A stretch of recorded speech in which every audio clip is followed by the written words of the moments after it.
yesterday and from the press secretary, they are calling these imminent. They're saying that we're going to start to see some of these potential plans, but we still have a lot of questions about how exactly they would work. And remember that some of the unions that represent federal workers are already saying that they will challenge these if they are not done legally. And we have seen, we should point out, Anna, some federal workers that were dismissed earlier this year actually get hired back because they weren't let go in the proper legal way, according to the court. So this could set up a massive challenge. But either way, this is the White House and the Trump administration really trying to hone in on their messaging, which is that people will suffer as a result of this, and they will blame the Democrats, they say, for the amount of time this drags on. Yeah, I just want to mention that we are monitoring that presser with Republican leadership there on Capitol Hill. I understand that the Speaker of the House has begun his remarks. We'll dip in as appropriate and bring you highlights from this if he makes news. Meantime, Monica, we talked a little bit about the funding cuts for New York infrastructure projects. What else could be on the chopping block? Do we know? Well, we got a little bit of an indication into this through some Department of Energy programs that the OMB director said would also be frozen. And this could really extend to some of these other agencies. We know there have been reports in the Patent Office, for instance, under the Commerce Department. And this could extend beyond that. We simply don't know how widespread this is because even when pressed on this, the White House simply says we may do a lot. It could affect a lot of people. We don't know what that means, and we don't have a specific sense of that. And it seems like after this meeting today with the president and the OMB director, we could get more of an indication of that. But this continues, it seems, Anna, to be a little bit of a bargaining chip that the White House is using right now in this not really negotiation because both sides are still very dug in their positions. But maybe when they come back to talk, this could be part of that. Just how dug in are they? Let's listen in to Speaker Johnson. Make them answer for that. Don't ask the Republicans what we should be doing or what we should be negotiating. I don't have anything to negotiate. I sent them in good faith exactly what they had voted for before. We did not put any Republican provisions in that, and we tried to make this very simple, in good faith, so the appropriations process of the people can continue. Now, there's been a lot of talk about, they say that we're making this up, this illegal aliens receiving taxpayer benefits. It's a talking point, they said. I want to remind you of a couple of key facts. Everybody can remember, I think, back to 2020. In the presidential debate for all the candidates on the Democrat side, you might remember famously they were asked the question, raise your hand, they said on the stage, if you believe that illegal aliens should receive health care paid for by American taxpayers. Every single one of them raised their hand, to great applause in the audience from the Democrats who were there. Those hands included Joe Biden and Kamala Harris. Now, what did they do? Did they follow through on that promise? Yeah. They absolutely did. Joe Biden used executive orders, and he expanded benefits, health care, to illegal aliens in his 4-year term.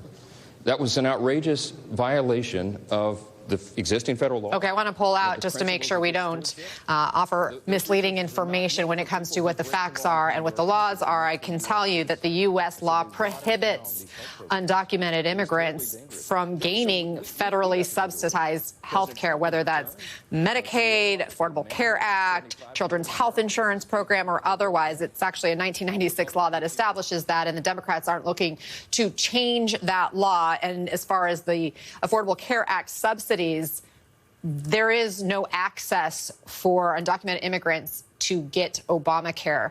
That's just the fact right now. Amy, I want to point out some additional polling we're getting as the blame game continues. Americans are blaming Republicans and Trump more the longer this is playing out, as we're seeing with this latest Washington Post polling. It shows the blame actually ticking up for Republicans and Trump, up to 47% on day one of the shutdown. Does that suggest that Trump's strategy is maybe backfiring? A little bit. And I think that is, I mean, Trump, in his own words, said a couple of times when he wasn't president, when Obama was president, you know, the buck stops with the president. And look, the Republicans control everything right now. And so Americans know know that Democrats are in the minority.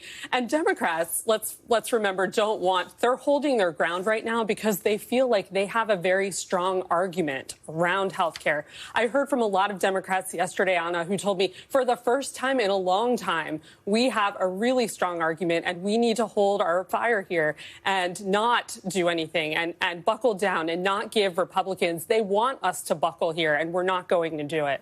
So we're seeing sort of a coordinated effort, it seems, of a messaging campaign coming from Republican lawmakers, from the president, but also what is supposed to be nonpartisan government agencies on their official websites, on official social media channels. Even, we're learning, sending suggested out-of-office reply messages to federal workers blaming Democrats, saying stuff like this is a Democrat shutdown or this is because of far-left Democrats. I mean, this is wild. Yeah, it's beyond the pale. I mean, and I think that's what is at stake here. And I think that's what's making Democrats a little nervous. You know, everyone remembers what happened in March and how Chuck Schumer was the one who kind of backed down. No one wants to be, someone told me this yesterday, too, no one wants to be the Chuck Schumer this time. But it is wild. And I think Democrats know that it's wild, and they're looking at polling, and that's why they're holding their ground, and they are dug in right now. Right. Amy Parnes, Monica Alba, Ali Vitale, ladies, thank you all. I want to bring in a furloughed federal worker now, Ariana Kelly. She is an Air Force veteran who works at the USDA. Thanks so much for taking the time. What do you make of this moment? Yeah, I mean, it's an uncertain time. This has been a stressful time for federal workers. The year has been pretty tough. Right now, our primary focus is to get back to work and continue to provide services for the American people, which is what, we all want to do. Under President Trump this year, the federal workforce will decrease by hundreds of thousands. President Trump and Republicans have argued that these agencies are bloated and that a lot of the employees don't earn their keep. But take a listen to what we're hearing from one Republican congressman about this shutdown and those who are currently furloughed and could lose their jobs. President Trump's been very clear that he intends to follow through with these layoffs. I think there are going to be layoffs, but I think those layoffs will be designed not to impose harm on the American people, but there'll be layoffs that I think the administration thinks that over time will make the country stronger. There are some federal employees that shouldn't have jobs, though, Kristen. Not every single federal job is some sort of a birthright. Ariana, you served the country in the military and then again in the civil service. What's your reaction to that kind of rhetoric about federal workers?